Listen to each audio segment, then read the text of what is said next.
Hi! I'm Melissa Case from Hat to Hem, and today I'm experimenting with silhouette.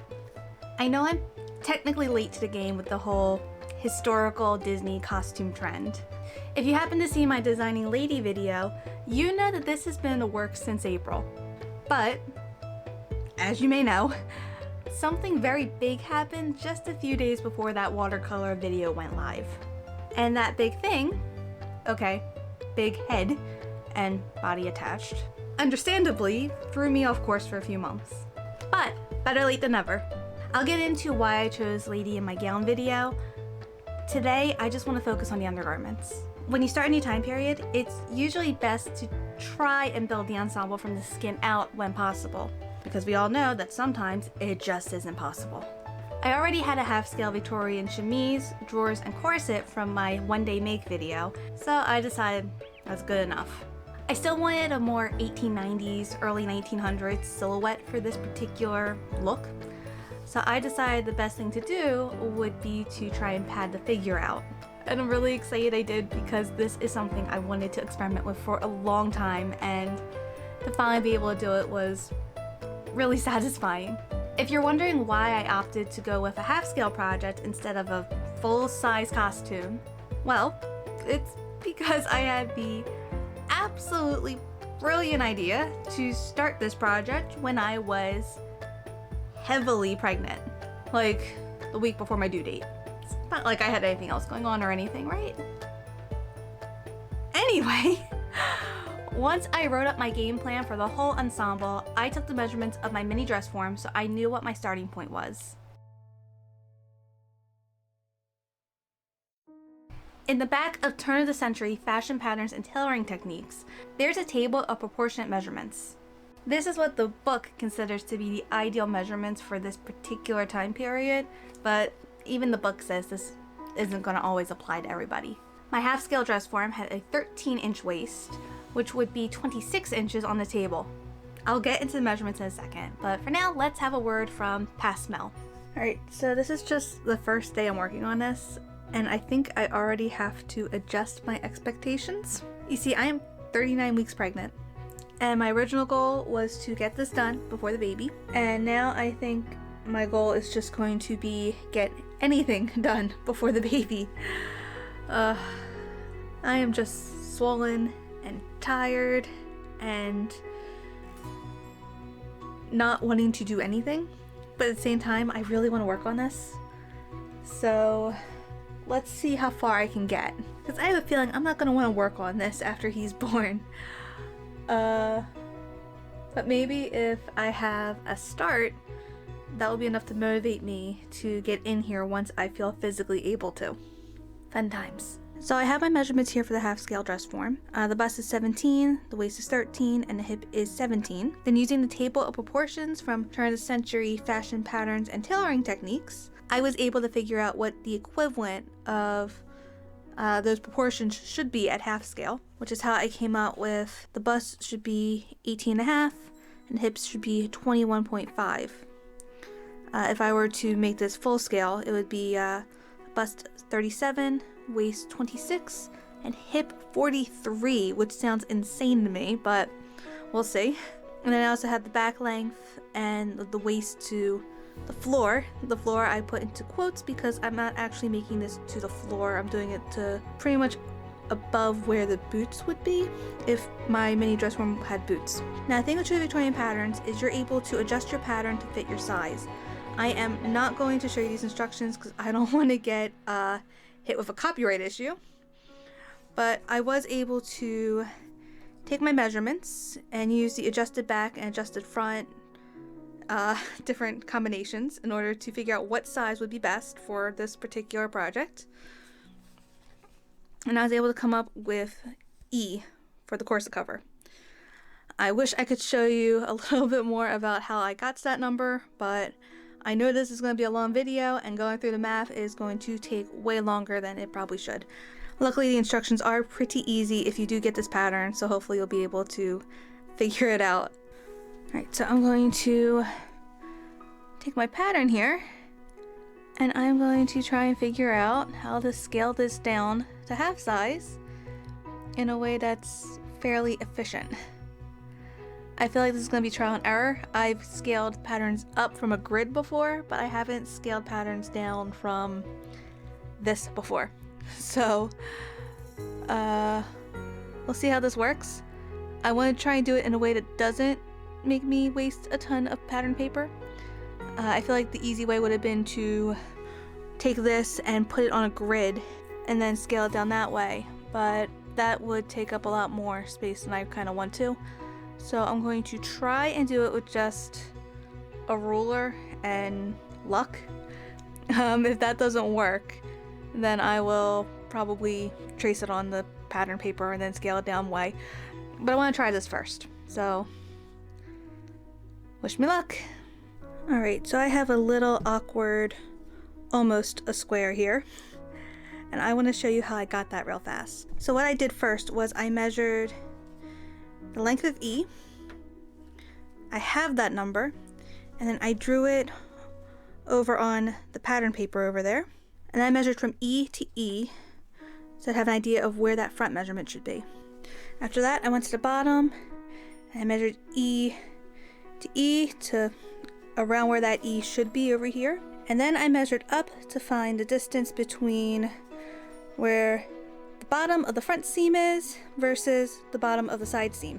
So then I measured the length of this side seam, which is around 9 inches. Now if I did that right, this should be about 4.5 inches.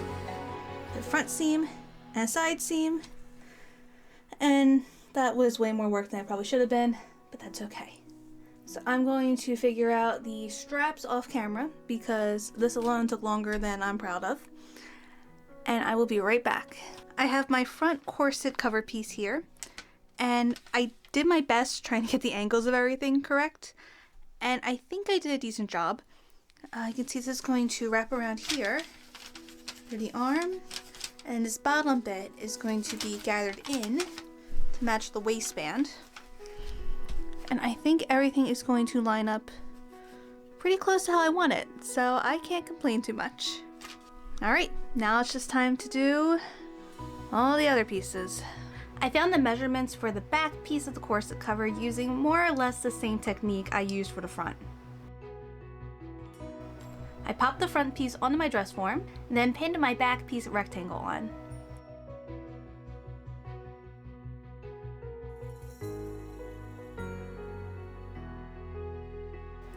I used the front piece and the dress form as a guide to shape the neckline and the armholes for the back piece.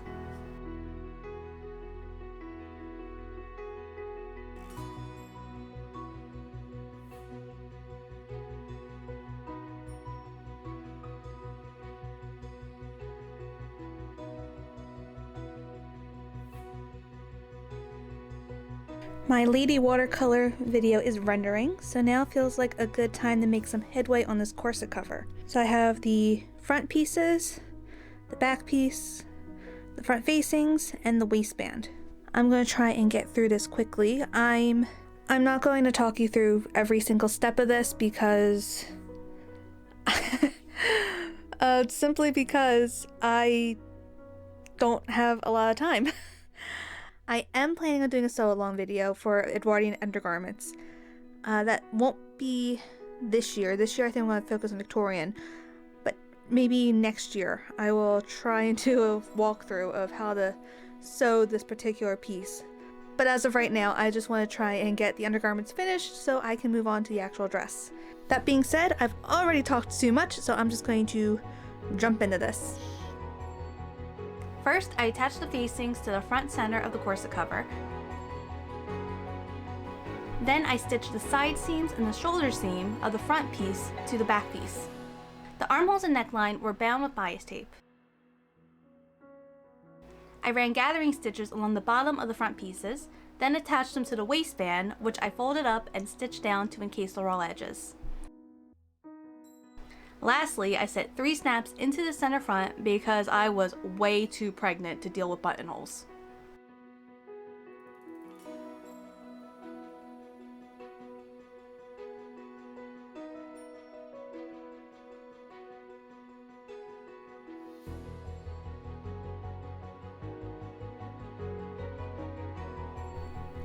I finished the corset cover last night and I'm really happy with it. I think it gives her that nice little Edwardian poof, and that was the goal. I did put in snaps instead of buttons because I wanted to get this done quickly, and putting the snaps in was a lot easier than making tiny buttonholes. Luckily, this is just enough to give her the size I need, which is around 18.5. I did only 3 snaps because, again, I'm trying to get this done quickly. And I think 3 is just enough for the size of this project. Alright, time to work on the hip padding. Moving on to the hip padding. Now, I'm sure there's a math-heavy way to draft hip padding. This is not that way, but I thought it was easy and effective. To find the basic dimensions for the front panel, I measured halfway around the waist and then down to the point I wanted. I used the measurements to draw a rectangle on a piece of paper, which I folded in half to mark the center point. I used a French curve to mark the edge of the panel. I don't have any tricks for this, I just eyeballed it until I thought it looked okay. I folded the paper back in half and cut out the pattern piece, and then cut slits in the pattern so I could spread it out so the curve at the top piece would match the curve of the dress form's waist.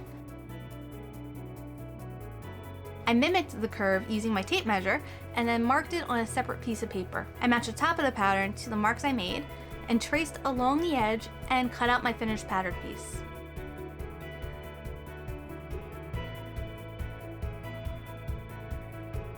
Not the fanciest way to draft a pattern, but it worked for me.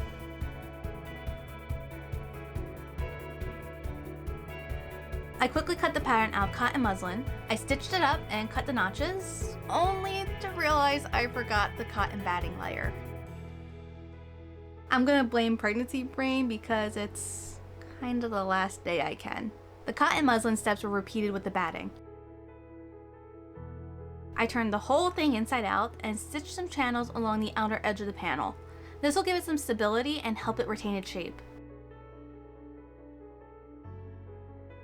At this point, the hip measurement was at 18 inches. So, still have a ways to go before I get to 21.5. I cut some batting scraps and used them to stuff the pad. It definitely did the trick. Then I repeated all those steps with the little side panels. The side panels were pinned on, and a quick measurement showed that it was exactly where it needed to be at 21.5 inches. The tops of the panels were stitched closed and then stitched together. I made the waistband out of a bit of twill tape and a hook and eye were sewn on. And with that, the hip padding was done. If this had been for a person, I would have added tuffing to keep the batting from shifting around too much and little vents to help with the air circulation. I skipped these because my dress form doesn't move on its own or sweat, or at least as far as I know. I double-checked the measurements to make sure they were matching the ones in the chart before I moved on to the petticoat. At least, that was the plan. The next morning, I went into labor.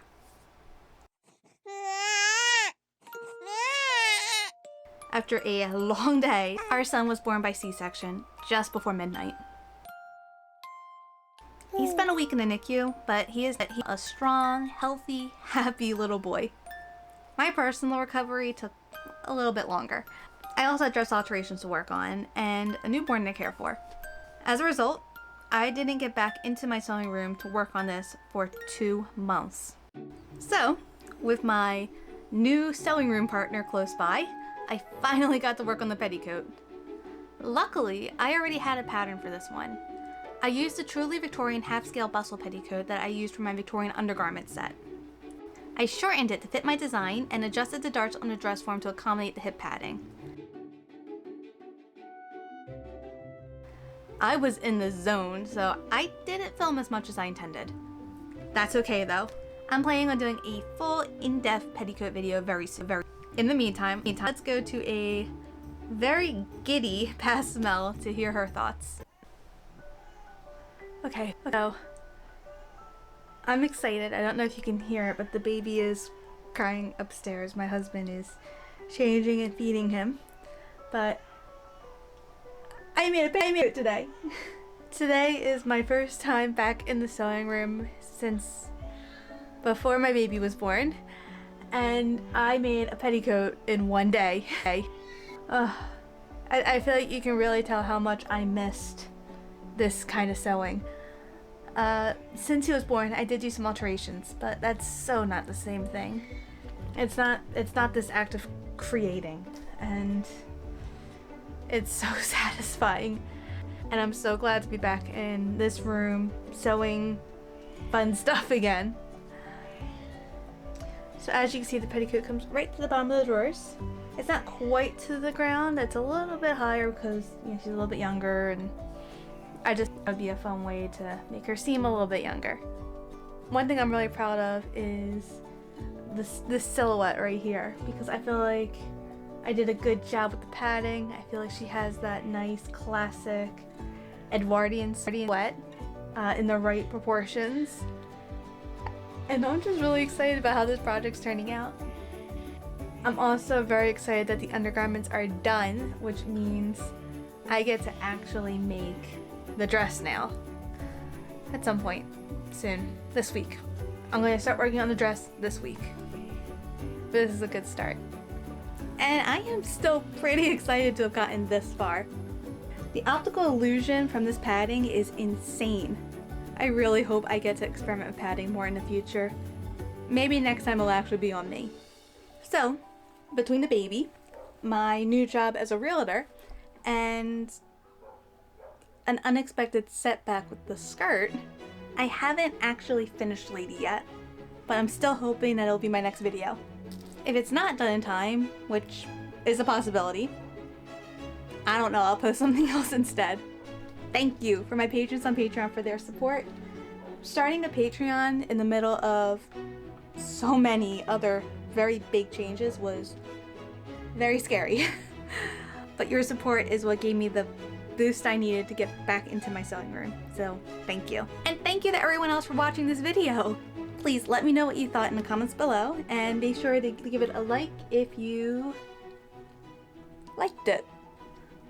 Alright, well, I guess I will see you next time, when hopefully this will be finished. Bye! Before you go, I got another package.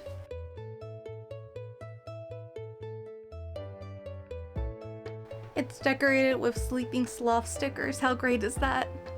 So it looks like this is from Autumn, who always comments on my videos, and I absolutely love that. Oh my goodness! Oh my, it just keeps going. So it looked like Autumn gave me some baby clothes, which is very much appreciated because he may be 3 months old now, but he is no longer fitting in his 3-month-old clothes. Oh my goodness. Look how cute that is. Oh, and this one says Brave all over it, which is extra fun because I love that movie. This one says Born to be Wild. Oh good, nice basic black and white. Very versatile. More tigers. Roar like a tiger. He does roar, so how'd you know? Oh, this one's cute too. This one's nice. Nice and neutral. Dangerously cute. My mom is gonna love that one. My goodness, you shouldn't have. You gave me way too much. This is so nice. This one says Straight Out of Mommy. It says Cute Little Peanut. And then we got some elephants. And another nice neutral one. This one says Wild and has a bunch of animals on it. Now we have the same animals on this one. Nice plain orange onesie. A nice blue one with some animals on it. Another nice neutral stripe. More animals. This one has an elephant and it just says hi. And more animals. And I always thought that my son would have a jungle themed nursery, but we ended up going with Disney instead. So thank you for reminding me about that. Got one more here. It says, don't look at me, that smell is coming from my dad. Oh, that's great. I can't wait for him to wear this one. Autumn, you were too generous. Thank you so much. Baby mother says he's waking up, so I gotta get going. But thank you so much, and I will see everyone soon. Bye! Again.